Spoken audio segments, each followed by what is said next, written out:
नमस्कार। आज हम करने वाले हैं केशव दास से संबंधित एक और पद की व्याख्या।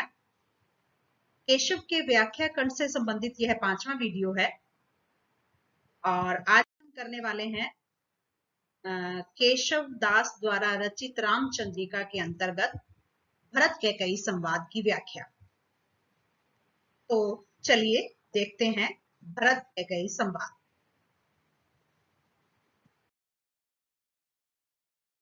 आज हम करने वाले हैं। तो सबसे पहले हम देख लेते हैं कि उनकी पंक्तियां क्या हैं जो केशव दास जी ने रामचंद्रिका में लिखी हैं। राम कथा के अंतर्गत भरत कैकेयी संवाद के अंतर्गत वे पंक्तियां क्या हैं। मातु कहाँ नृप तात गए सुरलोक ही, क्यों सुत शोक लय सुत कौन सु, राम कहाँ है अबे वन लक्ष्मण सिय समेत गए, वन काज कहा कही केवल मोसुख, तो को कहा सुख या में बहे, तुमको प्रभुता दिक्कतों को कहा अपराध बिना सिगरे है। बड़ा मार्मिक प्रसंग है। भरत कैकेयी संवाद, कैकेयी और भरत के बीच में जो बातचीत होती है, जब भरत ननिहाल से लौटकर आते हैं तो बहुत कुछ बदल चुका होता है। इस सारे बदलाव को देखकर भरत बड़े हैरान हैं और वो अपनी माता से प्रश्न करते हैं। प्रश्नोत्तर शैली में ही यह पद रचा गया है और इसमें भरत के मन की उत्सुकता, व्यथा, दुख, पश्चाताप सब कुछ मिला जुला भाव है और अपनी मां को लेकर उनके मन में कैसा आक्रोश उत्पन्न होता है, ये भी इस संवाद के बाद की स्थिति है। सबसे पहले जब ननिहाल से वापस लौटते हैं भरत, सब कुछ बदल चुका है। जहां पर श्री राम का राज तिलक होना था, उसके स्थान पर अब उन्हें श्री राम दिखाई नहीं देते हैं, अपने पिता भी दिखाई नहीं देते हैं। ऐसी स्थिति में वे अपनी माता कैकेयी से पूछते हैं, मातु कहाँ नृप, हे माता मुझे बताइए राजा कहाँ है, अर्थात मेरे पिता कहाँ हैं। तो माता कैकेयी उत्तर देती है, तात गए सुरलोक ही, कि तुम्हारे पिता तो देवलोक गमन कर गए।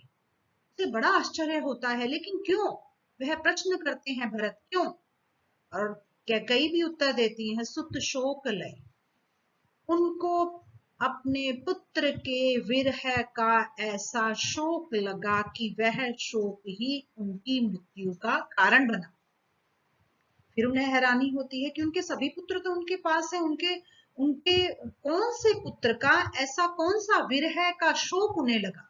तो वे फिर से प्रश्न करते हैं, सुत कौन सु, कौन से पुत्र। कैकेयी उत्तर देती है, राम। वो और आश्चर्य में डूब जाते हैं और प्रश्न करते हैं, कहाँ है अभय, कि श्री राम इस वक्त कहाँ हैं। और वे वस्तु स्थिति बताती हैं कैकेयी माता कि वन लक्ष्मण सिया समेत गए, कि श्री राम जो है वो सीता जी और लक्ष्मण समेत वन को गमन कर गए हैं। उन्हें फिर आश्चर्य होता है, वो फिर प्रश्न करते हैं, वन काज कहाँ कही, बताओ मुझे कि वो वन में क्या करने गए हैं। फिर वो अपना अपराध स्वीकार करती हैं, केवल मोसुख, केवल मेरे सुख के लिए, मेरी आज्ञा का पालन करने के लिए, मेरे वचनों का निर्वहन करने के लिए वे तीनों वन को गमन कर गए। फिर भरत को आश्चर्य होता है, उन्हें संतुष्टि नहीं होती है ये उत्तर जान के भी। तो वो पूछते हैं, तो को कहा सुख या में भय, कि आपका इसमें क्या सुख है। अगर श्री राम वन में जाते हैं सीता जी लक्ष्मण समेत, तो आपको क्या सुख है इसमें। क्योंकि ये सारा जो घटनाक्रम होता है वो भरत की अनुपस्थिति में होता है, इसलिए वो प्रश्न करते हैं। तो माता कैकेयी उत्तर देती है, तुमको प्रभुता देने के लिए, तुमको साम्राज्य देने के लिए, तुमको राजा बनाने के लिए, तुम्हारा राज तिलक करने के लिए मैंने वचन मांगा था। तुम्हें अयोध्या का राज्य सौंपना चाहती थी, इसलिए मेरे सुख को के लिए श्री राम जो है वो वन में चले गए। यह जानकर भरत को इतनी आत्मग्लानि होती है कि वो अपनी माता को कहते हैं, धिक तो को, ये किसी पुत्र ने अपनी माता को इतिहास में शायद ही कभी कहा हो, पौराणिक ग्रंथों में शायद ही कभी कहा हो, लेकिन भरत इतनी आत्मग्लानि में डूब जाते हैं कि मेरे कारण यह सब हुआ। और वह अपनी माता को कहते हैं कि अगर तुमने सोचा कि मुझे राज्याभिषेक मिलेगा, मुझे राजा बनने का मौका मिलेगा और श्री राम वन में चले जाएंगे, तो मैं बहुत प्रसन्न होऊंगा, या मैं बहुत आपको धन्यवाद दूंगा, या अपने आप को सौभाग्यशाली मानूंगा, तो ये आपकी सबसे बड़ी गलती है। तो वो उसी समय माँ को प्रत्युत्तर देते हैं कि आपको धिक्कार है, हे माता तुझे धिक्कार है, कहाँ अपराध बिना सिगरई है, कि मेरा क्या अपराध था कि तुमने सारा कुछ जो है वो मेरे माथे पर मढ़ दिया, और मेरा इसमें कोई दोष नहीं है। मुझे नहीं मालूम है कि तुम मेरे को राज्याभिषेक देने के लिए श्री राम को वन के लिए भेज रही हो।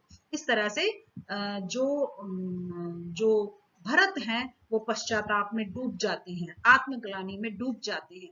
प्रश्नात्मक शैली में, प्रश्नोत्तर शैली के माध्यम से कवि केशव दास जी ने बड़ी ही सहजता के साथ जो है वो भरत और कैकेयी के संवाद को प्रकट किया है।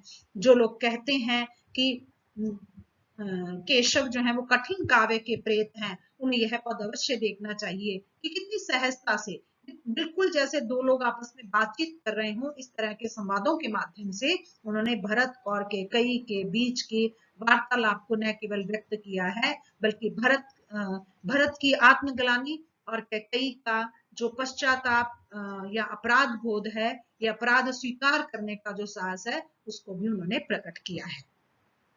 आज के लिए इतना ही, धन्यवाद।